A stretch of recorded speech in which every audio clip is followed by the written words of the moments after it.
Donc, nous allons continuer notre enseignement.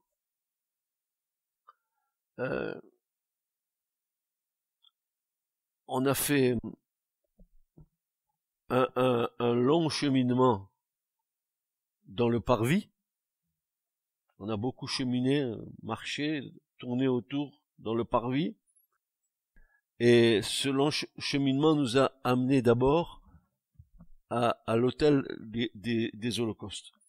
Le premier élément. Et quand nous sommes arrivés à l'autel des holocaustes et que nous avons commencé à comprendre cet instrument de culte pour les Israélites, eh ben, nous avons compris que l'autel des holocaustes était une préfiguration de l'œuvre de la croix.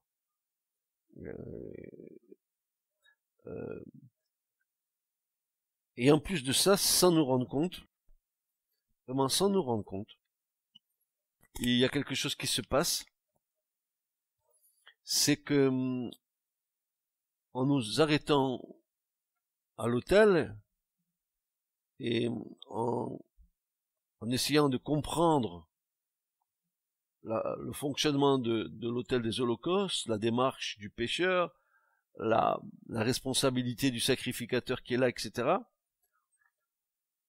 on a perdu de vue qu'on était en train de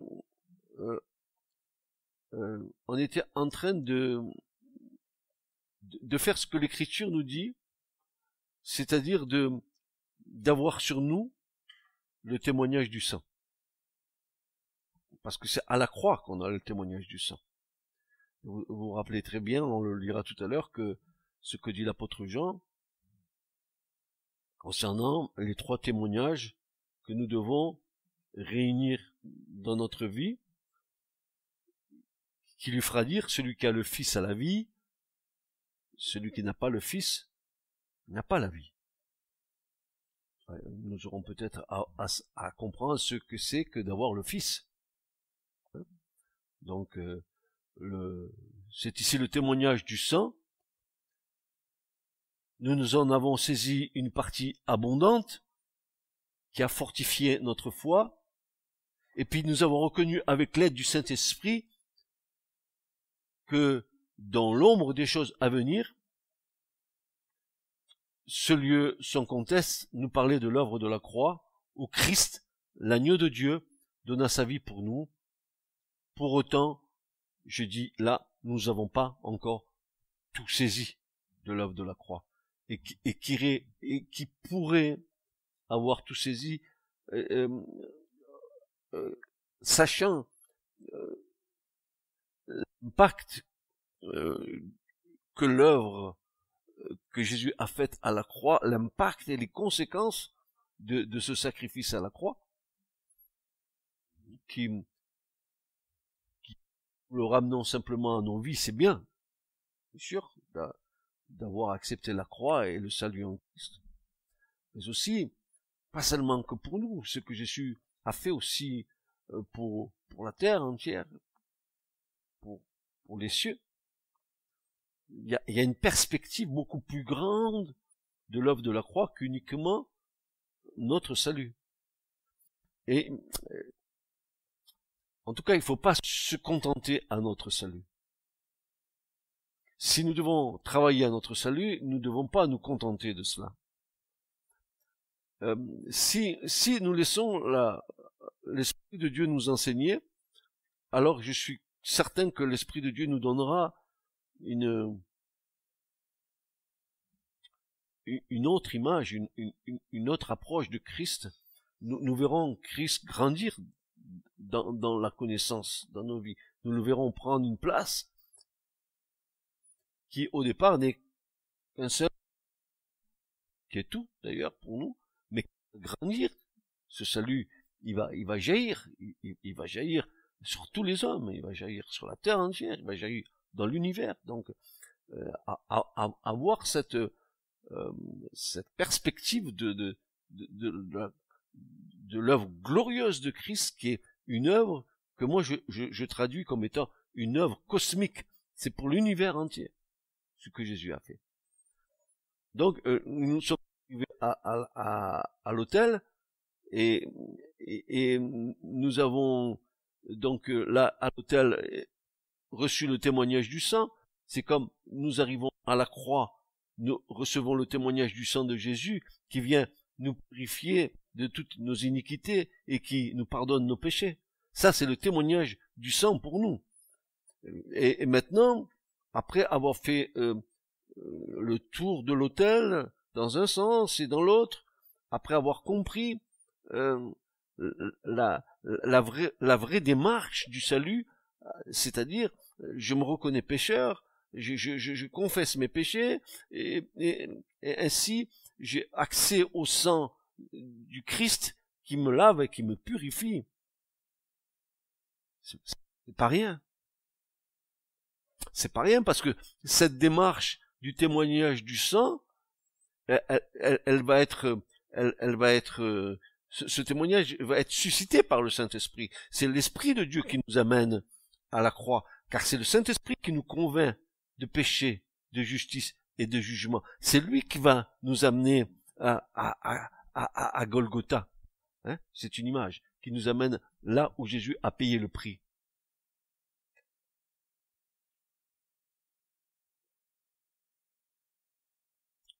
Puis, nous avons repris notre cheminement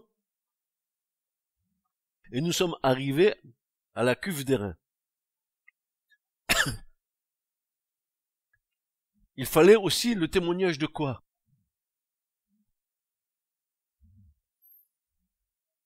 Le témoignage de l'eau.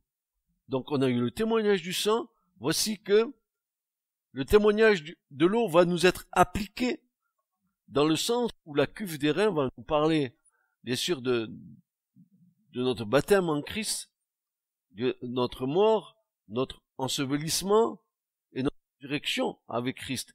Et Romains 6 nous en parle abondamment, n'est-ce pas, de cet acte. Mais pas seulement ça. Pas seulement ça, c'est que aussi à la cuve d'airain, voici que va nous être donné aussi les directives de la manière dont nous devons servir Dieu. Souvenez-vous que les Lévites, ils ne pouvaient pas faire le service dans le tabernacle sans être lavés les mains et les pieds. N'oubliez jamais cela. Au-delà d'un simple lavage, c'est pas ça qui est important. C'est la signification. Alors nous avons repris notre cheminement pour arriver à la cuve d'airain. Il fallait le témoignage de l'eau. Dans l'ombre des choses qui devaient venir, c'est notre baptême, mais aussi, comme les Lévites, les préceptes pour servir le Dieu 3 fois saint. Et là aussi, à partir du moment où nous sommes baptisés, là aussi, nous prenons conscience maintenant que nous allons servir Dieu. Et c'est important que nous puissions comprendre que, vous vous rappelez, je vous disais que si nous voulions éviter l'autel et la cuve pour aller directement au lieu saint, nous sommes ramenés où? Au point de départ. Obligatoirement, c'est la croix. Tu ne peux pas servir Dieu sans être passé par la croix. De quoi tu vas témoigner? Que Jésus a donné sa vie à la croix, que le sang et l'eau ont coulé, que le sang de cet homme juste, saint, innocent, séparé des pécheurs, qui a donné sa vie pour nous, est capable, en retour, de nous donner la paix en nous lavant de nos péchés. Donc, nous avons bien cheminé dans le parvis, l'autel, la cuve d'airain. Voilà, maintenant, il faut faire un pas de plus. Maintenant, nous nous trouvons devant quoi? devant l'entrée du lieu saint. Et c'est à partir de là que la vie va changer. Nous allons comprendre en quoi la vie va changer. Ainsi, en rentrant dans le lieu saint, nous avons accès à un autre témoignage. Nous avons vu le sang, l'eau et maintenant l'esprit. Et le témoignage de l'esprit, on va le trouver dans le lieu saint. C'est là qu'on va trouver le témoignage de l'esprit. C'est pour ça que nous allons lire maintenant 1 Jean 5, versets 6 à 12.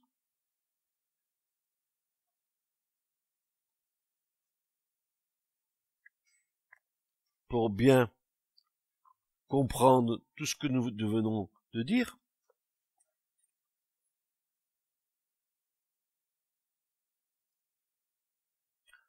La première de Jean, chapitre 5, versets 6 à 12.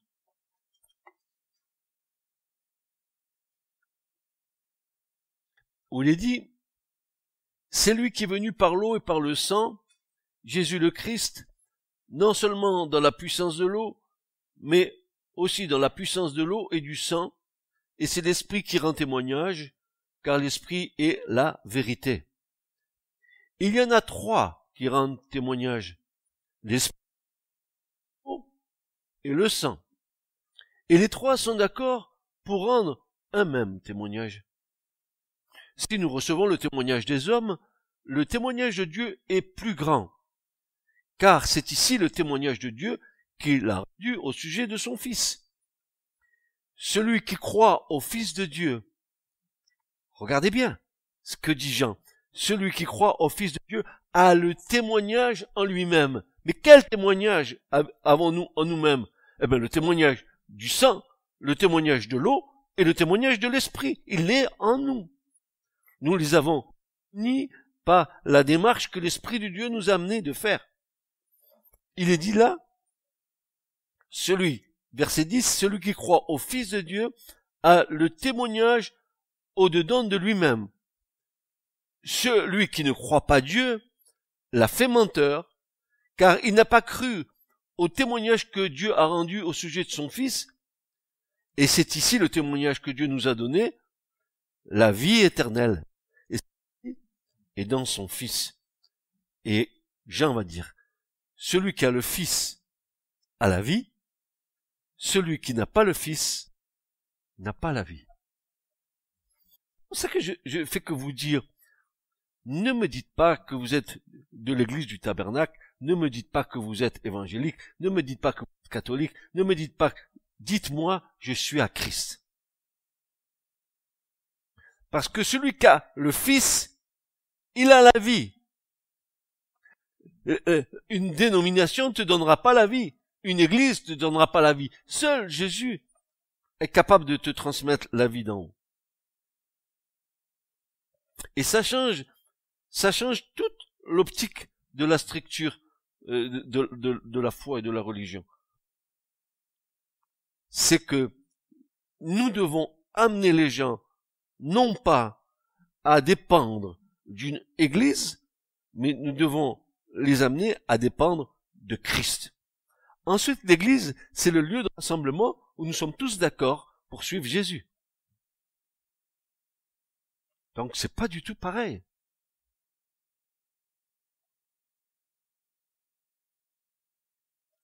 Donc, nous sommes devant le lieu saint.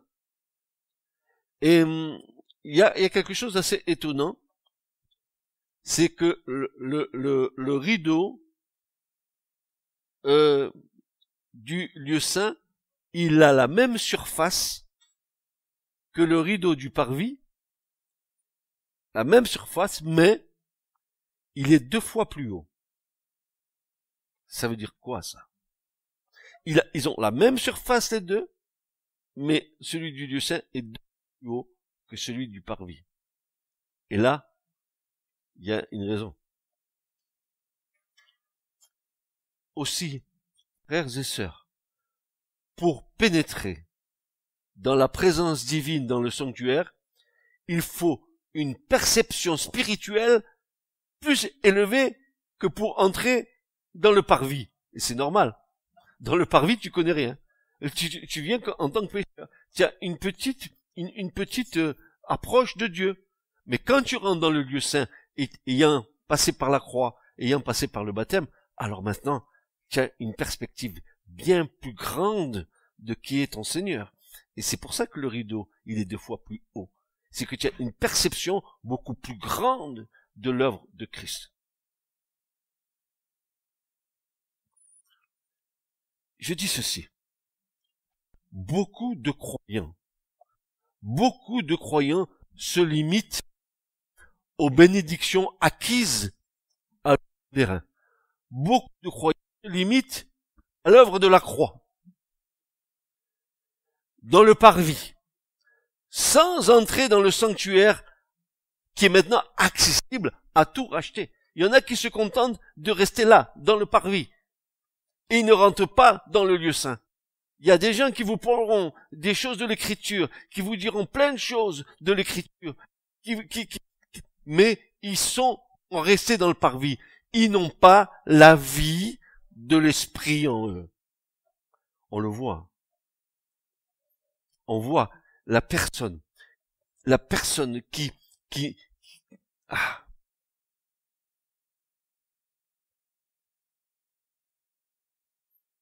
il y a une lettre qui tue, mais il y a un esprit qui vivifie.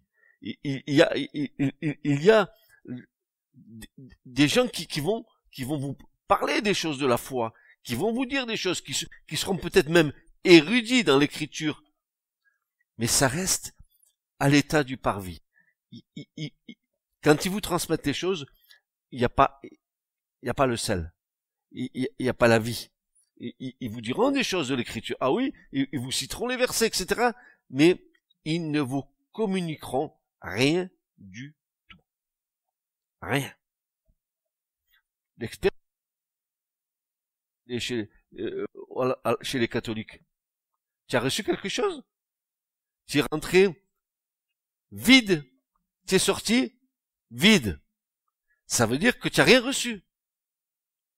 Si tu viens dans une réunion où on doit te parler du Seigneur, tu peux pas sortir comme tu es rentré.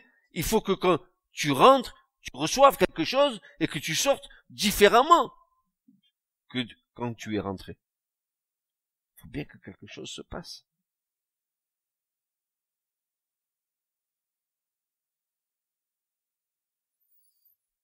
Il faut une perception spirituelle plus élevée que pour entrer dans le parvis. Beaucoup de croyants se limitent aux bénédictions acquises à l'autel des reins, c'est-à-dire à la croix, dans le parvis, sans entrer dans le sanctuaire. Et pourtant, ce sanctuaire, puisque tu es passé par la croix, parce que tu es passé par la queue, que tu es passé par la croix, que tu es passé par le baptême, maintenant tu peux avoir accès dans le lieu saint. Pourquoi tu rentres pas?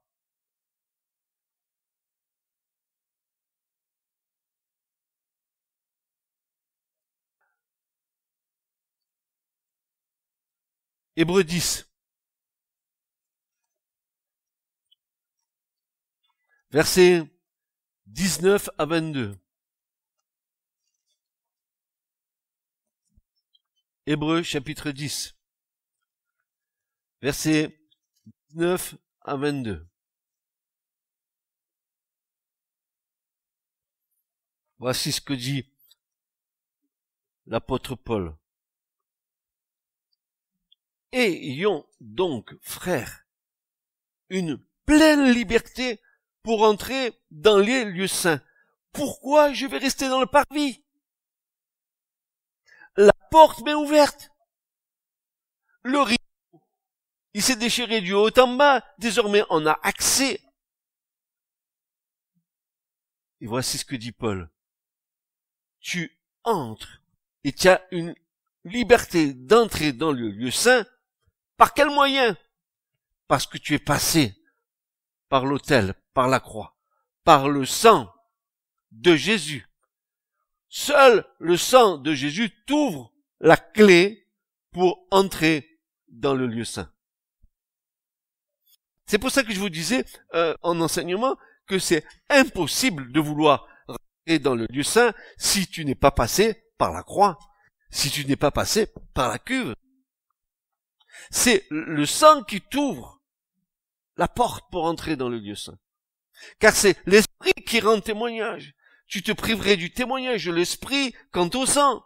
Mais le Saint-Esprit veut que tu aies ce témoignage en toi. C'est lui qui t'amène à la croix. C'est lui qui te conduit au péché. C'est lui qui t'amène à Golgotha. C'est une image. Il t'amène là. Et là, tu déposes.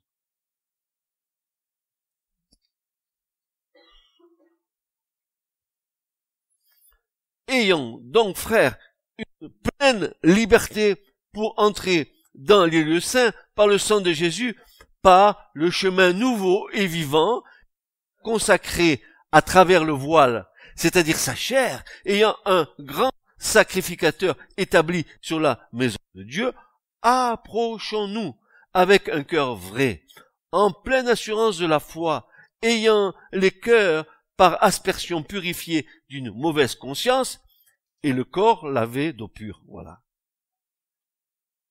Voilà. Vous comprenez que pour entrer dans le lieu saint, il nous faut, n'est-ce pas, être passé par le témoignage du sang et de l'eau.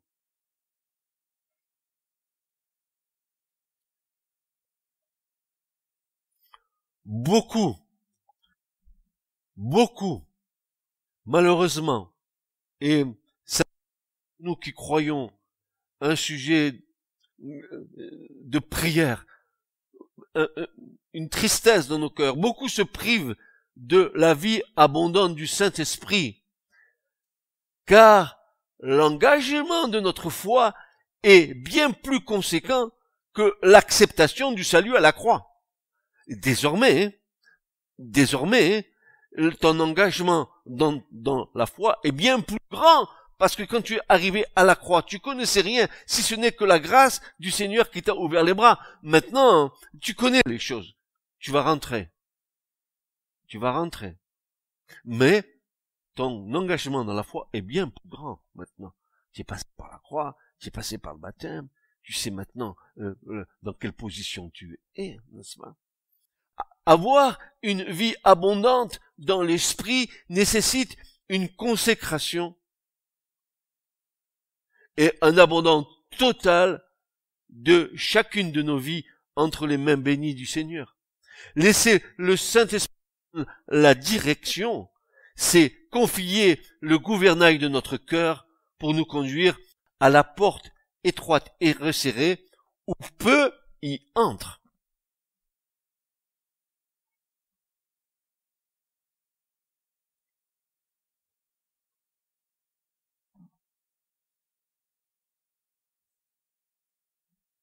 Matthieu 7, 14. Il est dit, et c'est Jésus qui le dit, il dit ceci, car étroite est la porte, et resserré le chemin qui mène à la vie, et peu nombreux sont ceux qui le trouvent. On le lit ensemble? Nous allons le lire ensemble à haute voix. Tous ensemble. Car étroite est la porte. S'il vous plaît, je veux vous entendre. Car étroite est la porte, et resserré le chemin qui mène à la vie, et peu nombreux sont ceux qui le trouvent. Matthieu 7, verset 13, le verset d'avant. Voici ce que Jésus dit. Entrez par la porte étroite, car large est la porte, et spacieux le chemin qui mène à la perdition, et nombreux sont ceux qui entrent par elle.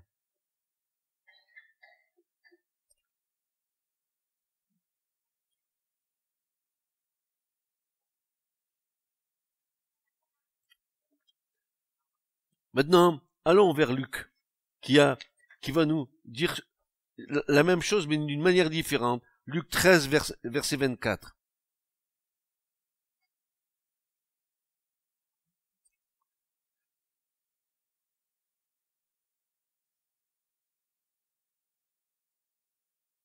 Ouais, oui. Luc 13, 24. Il leur dit. Qu'est-ce que Jésus va leur dire? Luttez pour entrer par la porte étroite. Car beaucoup, je vous le dis, chercheront à entrer et ne pourront pas. Je dois vous dire quelque chose concernant Luc. Luc, qui n'était pas un juif, qui était un grec, qui était médecin. Tout l'évangile que Luc a écrit, il a tenu des informations que Marie, la mère de Jésus, lui a données. Beaucoup de détails de Luc, c'est Marie qui a donné à Luc toutes ces informations. Et voyez-vous, les mêmes passages de Matthieu vont prendre une autre dimension dans la bouche de Luc, qui nous parle d'un combat, d'une lutte, pour entrer par la porte étroite. Nous croyons que le salut est automatique. Vous vous rappelez ces prédications que nous avons entendues? Si du moins l'Esprit de Dieu habite en vous, si du moins, on en a vu dans l'écriture des si du moins. Et pourtant, moi, j'ose affirmer que l'écriture est catégorique, il n'y a pas de si. Ben oui, si du moins. Et il dit, et luttez. Ça veut dire quoi? C'est un combat. Contre qui? Mais contre nous-mêmes. Contre la chair. Mais c'est clair, quoi. Ne vous confortez pas dans un salut béat, Jésus m'a sauvé. Travaillez avec crainte et tremblement à votre salut, dira Paul. Qu'est-ce que vous croyez? Moi, je ne voudrais pas entendre de la bouche du Seigneur me dire, je ne t'ai jamais connu. Mais j'ai fait ça pour toi. J'ai fait ça pour toi. J'ai fait ça pour toi. J'ai fait. J'ai fait.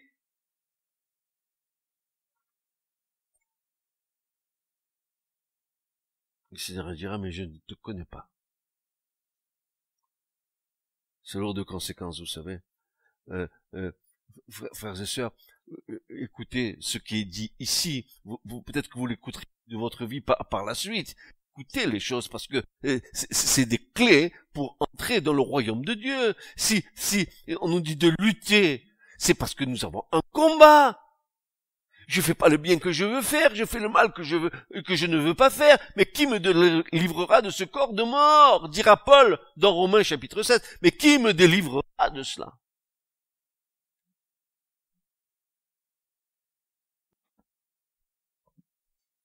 Luttez pour entrer par la porte étroite, car, dit Jésus, beaucoup, je vous le dis, chercheront à entrer et ne pourront pas. La responsabilité que nous avons, nous qui connaissons.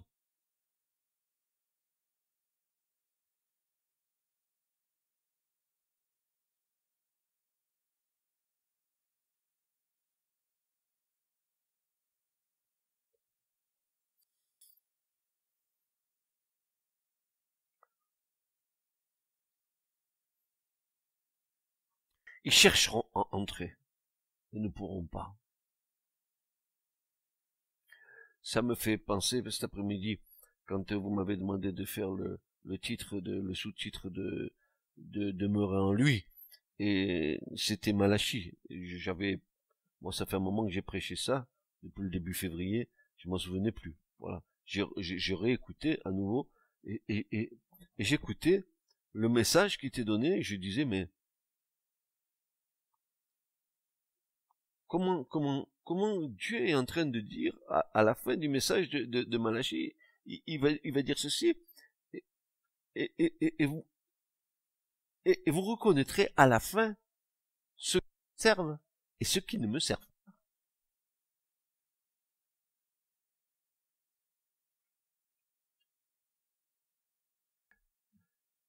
Et tu ne peux pas te servir de Dieu. Attention, Dieu t'a béni, et tu te servis de la bénédiction à ton propre profit, et en retour quoi?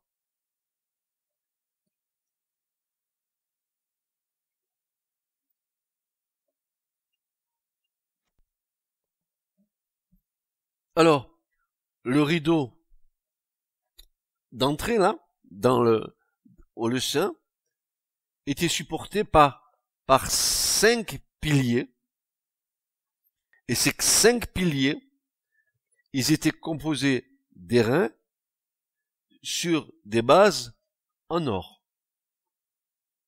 Et il y en avait 5. Vous voyez ça dans Exode 26-37, où Dieu dit à Moïse, tu feras pour le rideau 5 piliers. Remarquez bien, hein, ils étaient en quoi ces piliers? De bois de sittim. Vous vous rappelez ce que c'est? Ça nous parlait de quoi? De la nature pécheresse de l'homme. Et puis, recouvert d'airain. C'est le pécheur recouvert de la justice de Christ. La justice qui nous a été imputée. Avec des bases en or. Mais qui est symbole de notre rachat, de notre rédemption. Nous allons rentrer dans le lieu saint. Il y a ces 5 piliers qui sont là.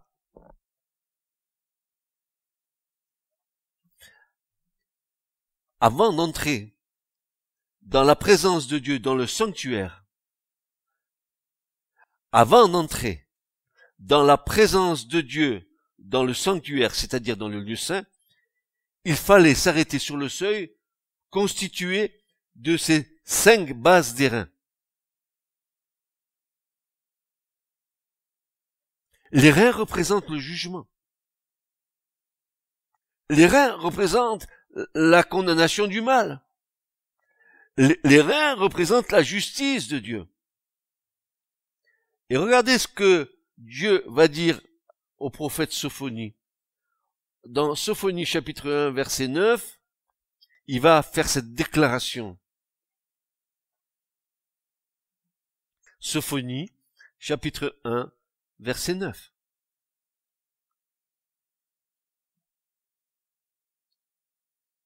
Voilà ce que Dieu va dire.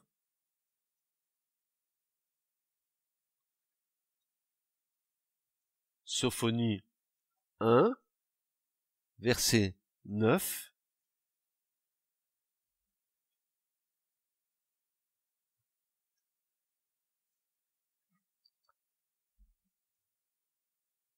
Vous êtes tous?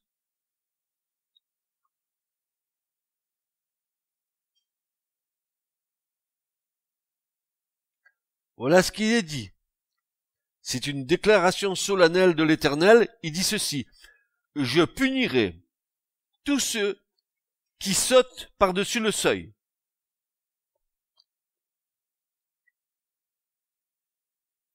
Il y a là un enseignement de toute une actualité. Avant d'entrer dans la demeure de Dieu, avant d'entrer dans la présence du Seigneur, nous devons ressentir cet exercice de conscience avant de franchir le seuil. Avant d'être dans la présence de Dieu, nous devons nous examiner.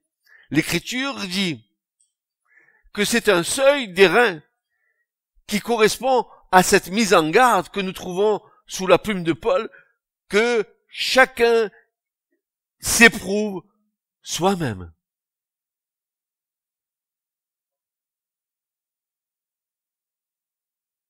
C'est le jugement de soi.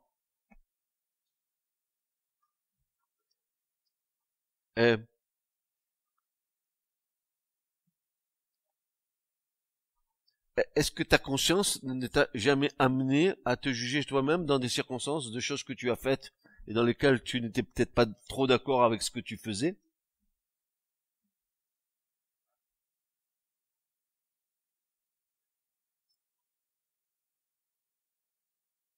Après avoir franchi la porte du parvis, après s'être arrêté à l'hôtel des reins, après s'être purifié à la cuve des reins, il y a encore un seuil des reins, comme un dernier rappel du jugement de la chair. Prends garde, tu entres dans la présence divine que tu ne dois pas profaner. C'est pour ça que Paul va dire, ayez en horreur le mal, tenez ferme au bien. Romains 12, 9.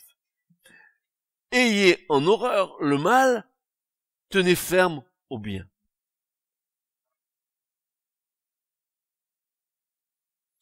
Mais alors que cette réalité, aussi précieuse que solennelle, parle à nos cœurs et à nos consciences, nous devons bien reconnaître que trop souvent et facilement, nous avons moralement et spirituellement sauté par-dessus le seuil.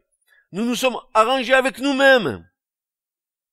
Et nous venons dans la présence de Dieu, dans un état qui n'est pas agréable à Dieu. Examinez-vous vous-même avant de vous présenter devant Dieu. Car il y a un abondant pardon auprès de Dieu. Il y a toujours moyen de venir vers lui si on se reconnaît être un pécheur. Si on se reconnaît de faire des choses de travers. Quel mal y a-t-il à venir vers Dieu et reconnaître qu'on a fauté? Ça va me quitter ma culpabilité. Et je sais qu'en retour, Dieu va me pardonner parce qu'il va agréer ma démarche.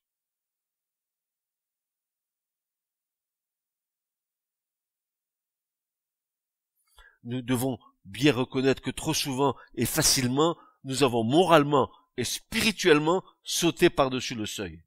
Nous nous sommes présentés devant Dieu en état qui n'était pas un état correct. Tu peux venir à l'église le dimanche ici et venir dans un état qui n'est pas correct. Tu crois que tu trompes Dieu?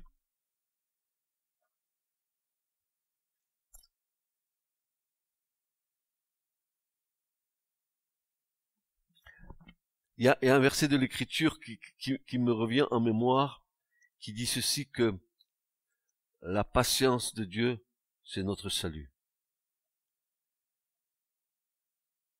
Si chaque fois que nous sommes venus devant Dieu, en mauvais état, Dieu avait dû agir, ça fait longtemps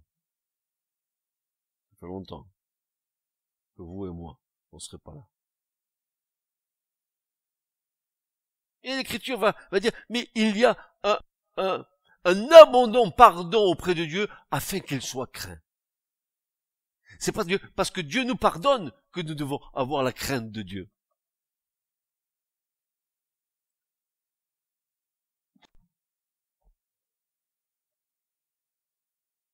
Le parvis, c'est un lieu de ténèbres la nuit. Mais une lumière subsiste dans le parvis. C'est que le feu ne s'éteint jamais. Amen. Et pour avoir les plus grandes ténèbres sur la terre, la lumière de la croix ne s'éteindra jamais. Jamais. On a voulu dans le monde entier éradiquer l'évangile. On a voulu des peuples entiers à cause de l'évangile. Jamais le témoignage de l'évangile n'a été bloqué. Jamais, jamais, jamais. Bien plus, quand les chrétiens, les vrais chrétiens étaient persécutés à cause de leur foi, le fait qu'ils soient persécutés, ça faisait rentrer ceux qui les persécutaient dans des questionnements, en disant, mais d'où ils trouvent leur foi pour aller jusqu'où ils vont? Par exemple, lorsqu'on amenait les chrétiens dans les cirques romains pour être mangés par les lions, quand on amenait les chrétiens dans les cirques romains pour être crucifiés comme Christ sur des croix, et ils venaient dans les arènes, ces chrétiens, en chantant des chants à la gloire de Jésus. voulez-vous que dans les gens qui étaient là, il n'y en ait pas qui ait été touché par le Seigneur? Le témoignage. C'est ce qu'on appelle le témoignage du sang des martyrs. Le sang parle. Il nous est dit dans l'Écriture que le sang d'Abel, mieux que de celui de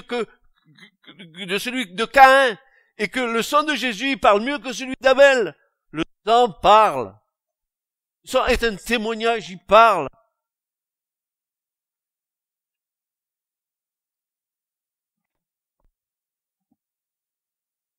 Alors, il y a bien des années,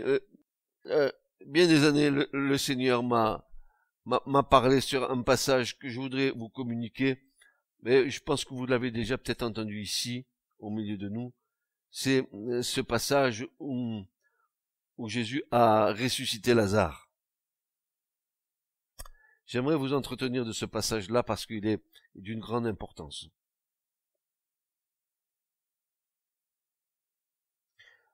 De la même façon que Lazare est sorti du tombeau, c'est-à-dire il est sorti de la mort pour recevoir la vie, de la même façon, nous sortons du tombeau de nos vies, là où nous sommes morts, car l'esprit de vie n'est pas en nous. Nous sommes morts, quoique vivants. Nous mangeons, nous faisons la bringue, mais nous sommes morts spirituellement. Nous n'avons pas la vie. Nous sommes dans le tombeau de nos vies. Nous sommes dans la mort. Alors que nous entendons la voix de celui qui est la résurrection et le prince de la vie disant à haute voix, Yvette, Francis, Remedio, sors! Ou plutôt, ici, dehors, sors du tombeau de ta vie. Dieu nous appelle. Sors! Ici, dehors! Et il te nommera par ton nom. Il dira Remedios, il dira Hugo, il dira Didier, il dira Camille, il t'appellera par ton nom. Parce que si Dieu dit que tous les morts ressuscitent, tous ils vont ressusciter d'un seul coup. Mais il t'appelle à la vie par ton nom. Alors, il nous dit ici, de même, nous sortons de nos tombeaux pour avoir la vie. Mais ce n'est pas tout. Il nous faut être déliés des liens qui nous maintenaient dans la mort.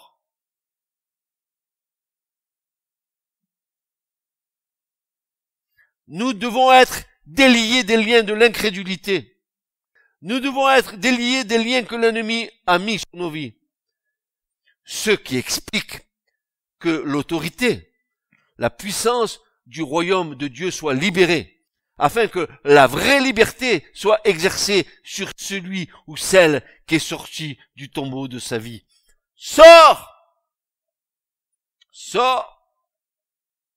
C'est le rôle de l'Église et son privilège d'exercer dans l'autorité du royaume de Dieu Tout-Puissant. Sors! Viens à la vie. Mais Jésus dira, mais toi viens, suis-moi. Mais mon père est mort, il faut que je l'enterre. Et Jésus dira, mais laisse les morts enterrer les morts. Mais toi, suis-moi. Moi, je suis le prince de la vie, suis-moi. Et laisse le mort qui est vivant, le mort spirituel, qui est mort spirituel, qu'il enterre le mort physique.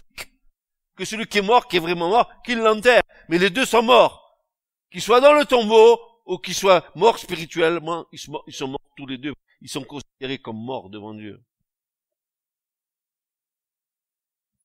Ce qui me fait dire que ce monde est rempli de morts vivants.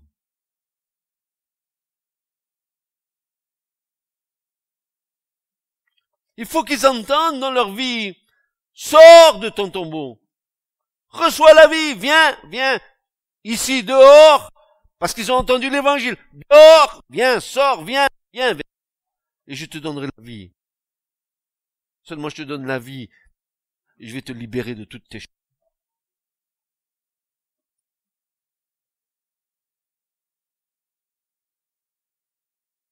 Alors, maintenant, je voudrais voir avec vous quelque chose qui me paraît être, pour moi, essentiel. C'est quelque chose qui est comme étant une priorité quand tu rentres dans le lieu saint. Alors, ayant reçu la vraie vie, nous pénétrons dans le lieu saint, lieu de la sanctification, sans laquelle nul ne verra le Seigneur. On est d'accord avec ça?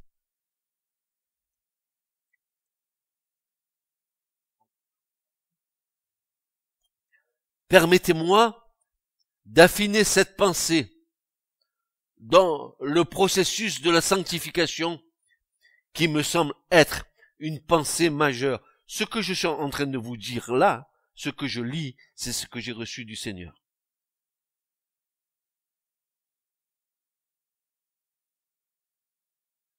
Et quand je vous dis ce que j'ai écrit là, je l'ai reçu du Seigneur, je vous le transmets pour que nous comprenions ensemble ce que le Seigneur veut nous faire comprendre. Permettez-moi d'affiner cette pensée dans le processus de la sanctification qui me semble être une pensée majeure. Celle de la sanctification, l'esprit qui va affiner notre conscience. Vous avez vu tout à l'heure, on pouvait sauter dans le lieu saint, la conscience, on la mettait de côté, on rentrait un peu n'importe comment et on se présentait n'importe comment devant Dieu. On a bien compris ça. Maintenant, le processus de la sanctification quand on rentre dans le lieu saint, c'est ce processus que Dieu va employer pour affiner notre conscience. Je vais vous dire une chose. Plus nous marchons selon l'esprit, plus nous devenons sensibles à ce qui peut l'attrister. Qui est d'accord avec moi? Je répète. Plus nous marchons selon l'esprit, plus nous devenons sensibles à ce qui peut l'attrister. Notre conscience, autrefois endormie, ou plutôt anesthésiée, notre conscience foulée aux pieds, devenue muette sous la puissance du péché. À ce moment-là, dans la sanctification de l'esprit, elle devient toujours plus délicate. Elle devient plus réactive à toutes sortes d'agressions. Quand l'Esprit de Dieu vient affiner notre conscience, nous sommes en état de veille par rapport au péché. Notre conscience est réactive. Elle agit immédiatement. Dès qu'une pensée vient et que cette pensée n'est pas glorieuse, le Saint-Esprit le montre. Et je dis pardon Seigneur, et je me détourne de cette pensée. Mais si l'œuvre de sanctification n'a pas été commencée dans la conscience, si tu veux suivre le Seigneur avec une conscience anesthésiée, qu'est-ce qui va se passer? Tu vas pas discerner entre ce qui est bien et ce qui est mal.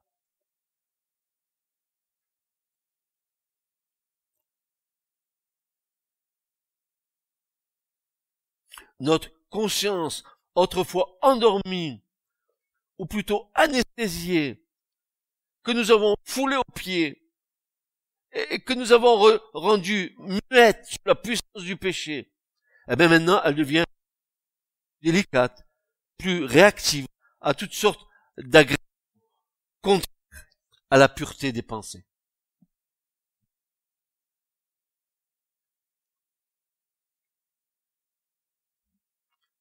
En cela, la conscience, elle nous donne, elle nous rend capable de discerner la voix de Dieu. C'est beau ça. La conscience nous permet de discerner la voix de Dieu. Tant qu'elle est sous la puissance du péché, elle entend la voix de qui? De la chair. Mais dès que la conscience, dans le processus de sanctification, dans le lieu saint, elle est débarrassée de toutes ces pensées qui viennent nous agresser, qui viennent nous agresser. Alors quoi? Alors, la conscience qui retrouve sa substance initiale, d'être réactive face au bien et au mal, elle va être capable de discerner la voix de Dieu. Des péchés qu'elle tolérait auparavant lui font maintenant horreur. Et chaque jour, elle se rend mieux compte si nos actions sont approuvées ou désapprouvées de Dieu. C'est la conscience, notre conscience qui nous montre si nous sommes approuvés ou désapprouvés de Dieu. C'est le processus de sanctification le plus grand qui entre dans notre vie. Dès que nous rentrons dans la vie de l'esprit, notre conscience doit être vivée, réactive par tout ce qui nous entoure.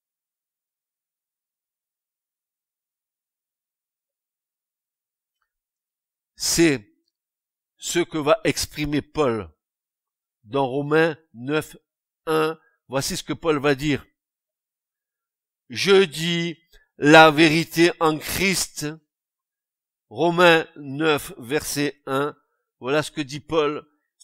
Je dis la vérité en Christ. Je ne mens point. Ma conscience m'en rend témoignage par le Saint-Esprit. Et voilà, ça c'est la clé. La clé de la sanctification, le premier pas que Dieu accomplit lorsque nous rentrons dans le lieu saint, c'est de rendre notre conscience, n'est-ce pas, libre de tout péché, libre de tout ce qu'il a pu l'influencer au temps où nous étions sans Dieu. Désormais, cette conscience, elle est apte, elle a retrouvé sa pureté, elle a retrouvé, et dis donc, et frères et sœurs, qu'est-ce que dit l'Écriture? Regardez, ça me revient à l'esprit. Que dit l'Écriture concernant la conscience? Paul dit, regardons, Hébreux.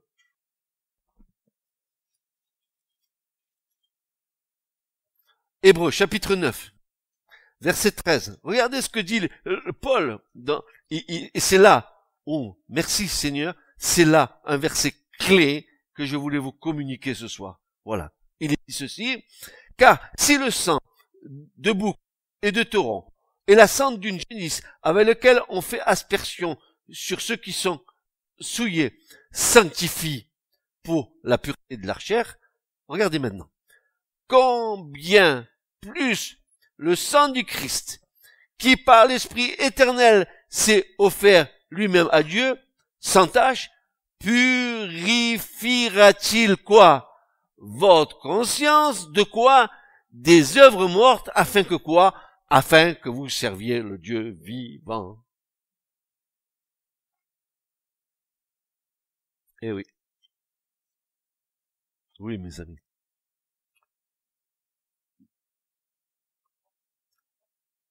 C'est pour ça que tu peux pas sauter le seuil pour entrer dans le lieu saint si ta conscience n'a pas été balayée. Et c'est le premier pas de la sanctification, sans laquelle nul ne verra le Seigneur. Frères et sœurs, je suis en train de vous enseigner ce que l'Écriture dit. Je n'invente rien. Je voudrais crier à tous mes frères et sœurs en Christ que je connais, mais regardez, vous vous trompez.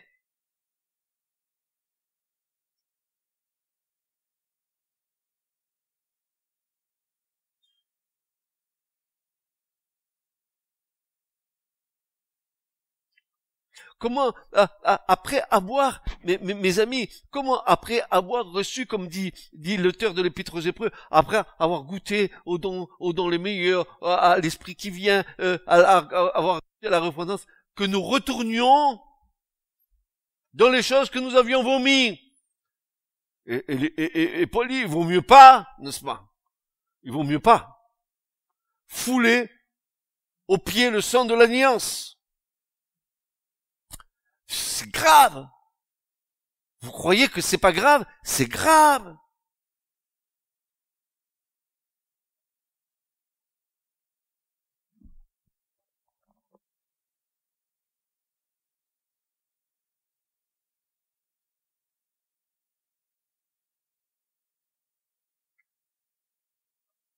Je dis la vérité en Christ, je ne mens point, dit Paul, ma conscience m'en rend témoignage, par quel moyen?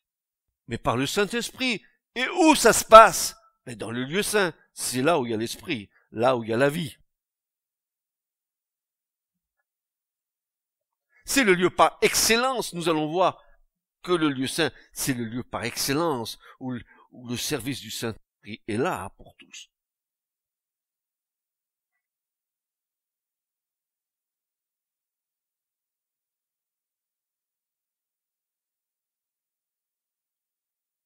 Lieu de vie dans l'esprit, le lieu saint, lieu de vie dans l'esprit, vivre, marcher, être conduit par lui, lieu de la puissance de l'intercession à l'autel d'or, lieu de la parole révélée à la table des pains de proposition, ou plutôt la table des pains de la face, lieu de la lumière divine par le chandelier d'or éclairant l'église du Seigneur, lieu des dons de l'esprit, lieu des 9 fruits de l'esprit, lieu prophétique par excellence. C'est la vraie vie, la vie du royaume de Dieu.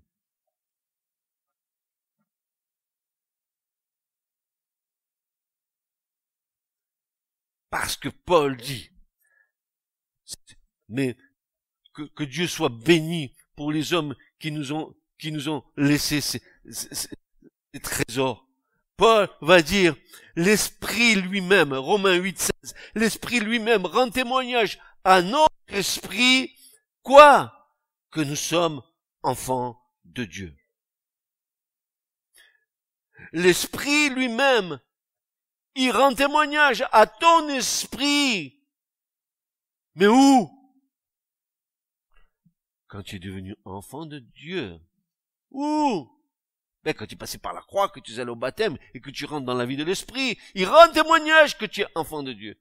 L'esprit, c'est pour ça que Paul dira, frères et sœurs, écoutez bien, Paul dira ceci, celui qui a l'esprit a la vie, celui qui n'a pas l'esprit n'a pas la vie.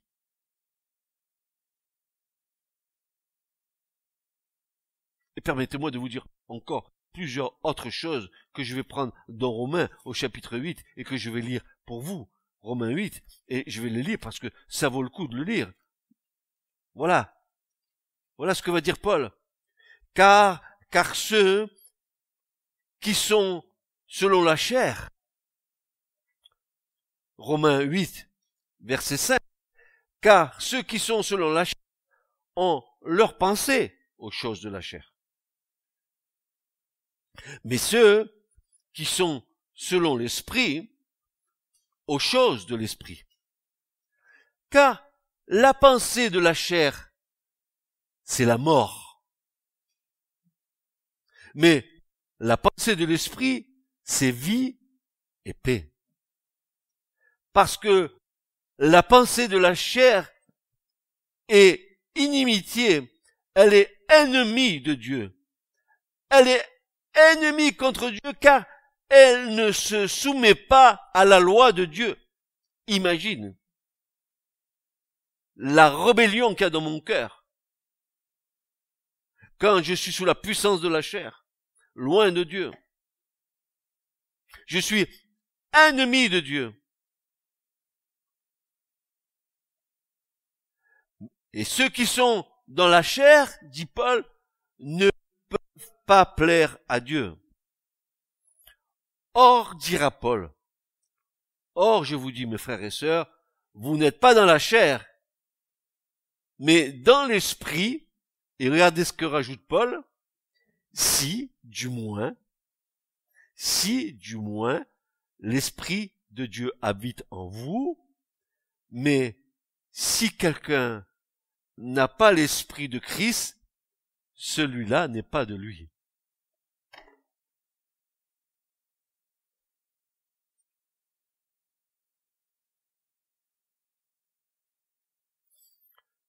Béni soit le Seigneur qui nous a donné des hommes, qui nous ont transmis ces trésors inestimables qui sont pour nous, qui arrivons à la fin des temps. N'est-ce pas? Béni soit le Seigneur. Alors, 5 piliers. Et vous pouvez voir, il y a plein d'interprétations qui te disent le chiffre 5 est à la mesure de l'homme, nos 5 lois, les 5 pierres du torrent, les 5 pains, les 5 paroles, les 5 auteurs de l'épître du Nouveau Testament. Et moi je vous dis, tout cela, c'est que de l'allégorie humaine. Parce que les 5 piliers là qui sont là, vous savez qu'est-ce qu'ils représentent? Les 5 livres de la loi. Ouais. Ce sont, seul l'Esprit de Dieu peut nous faire comprendre qu'en fait, les 5 piliers sont en réalité les 5 livres de la loi qui nous a guidés, qui a été un pédagogue pendant tout notre cheminement dans le parvis, prenant fin ici, nous aidant à entrer dans la grâce parfaite de Dieu et dans la vraie vie. C'est la Torah, c'est les 5 livres de la loi qui nous ont guidés jusqu'à la porte de la vie, jusqu'au lieu saint.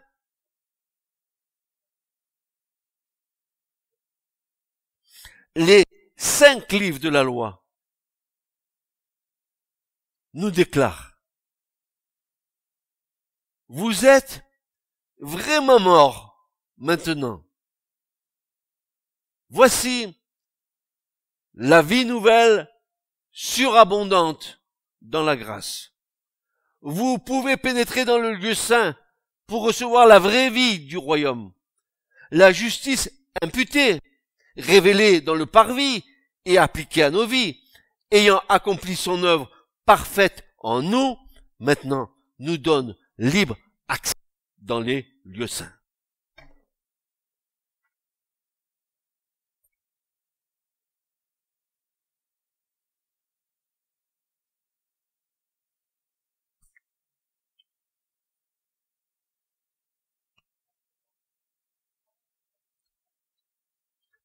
Paul dira, dans Romains 7, il dira ceci, il dira, la loi est donc sainte. Le commandement est saint, est juste, est bon. Car nous savons que la loi est spirituelle, mais moi, je suis charnel, vendu au péché. Les 5 livres de la loi nous déclarent, vous êtes vraiment morts. Maintenant, voici la vie nouvelle, surabondante dans la grâce. La loi nous a amenés, elle a été un pédagogue, elle nous a menés jusqu'à au seuil du lieu saint. Et elle te dit maintenant que je t'ai conduit là, rentre dans la vie. Bénéficie de la vie. Est-ce que la loi est terminée? Mais non, la loi, elle demeure dans le parvis. Tout pécheur doit être confronté à la loi de Dieu. Elle agit dans le parvis. C'est son lieu, la loi. C'est le parvis. C'est là où Dieu manifeste sa justice. Les 10 commandements. Tu ne tueras point, tu ne voleras point. C'est là où tu te reconnais pécheur. C'est là où Jésus te tend la main, où le sang te purifie. Et ensuite, ben tu vas rentrer, n'est-ce pas, dans la vie de l'esprit. Tu pénètres, tu sautes pas le seuil. La loi t'y conduit et tu y pénètres. Et tu y pénètres et le Saint-Esprit te prend, il commence, pour que tu puisses recevoir tout ce qu'il y a dans le lieu saint, il commence à affiner, à purifier ta conscience. Il faut que tu sois sensible à tous les mouvements de l'esprit là. Et que le péché ne vienne pas interférer. Il faut que tu aies une conscience sensible. Il faut que tu l'aies. Que tu discernes entre le bien et le mal. Que quand la pensée t'arrive, parce que notre chair, parce que l'environnement, parce que nous sommes dans le monde, mais nous ne sommes pas du monde, et que nous pourrons à un moment donné baisser un peu le garde, et nous laisser influencer. Non, non, non, non, l'Esprit de Dieu vient en toi. Stop. Non, va pas plus loin. Veux-tu l'attrister? Veux-tu attrister l'Esprit? N'es-tu pas le temple de Dieu? Tu pas le tabernacle de Dieu? L'Esprit de Dieu n'habite-t-il pas en toi? C'est pour ça qu'il a affiné notre conscience, pour que nous soyons réceptifs à toutes sortes d'attaques qui pourraient venir, et que nous tenions ferme. Ferme.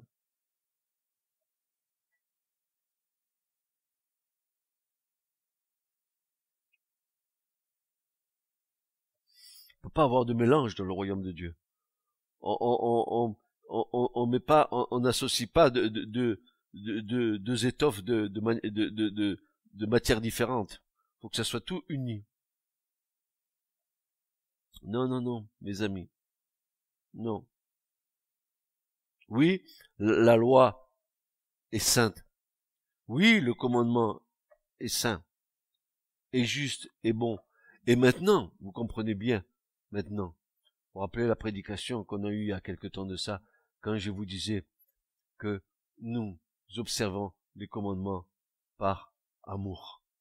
Que nous savons que chaque commandement, c'est un commandement d'amour, mais tu peux pas le réaliser tant que tu n'es pas dans le lieu saint, tant que l'Esprit de Dieu te montre pas cette chose-là. Sinon, avec ta chair, encore dans le parvis, tu vas dire, ah, le commandement de Dieu, il est là pour me juger, pour me trancher la tête, il est là pour me lapider, il me là.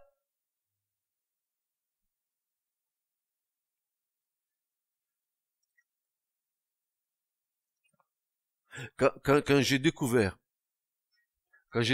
dans ma vie que les commandements de Dieu n'avaient rien à voir avec les commandements des hommes, quand j'ai compris que la justice de Dieu n'était pas la justice des hommes, quand j'ai compris que un Dieu d'amour, il peut pas avoir donné des commandements si ces commandements-là, ce ne sont pas les reflets de son amour. Et que nous pouvons désormais obéir aux commandements parce que nous aimons Dieu. Si vous m'aimez, dirait Jésus, gardez mes commandements.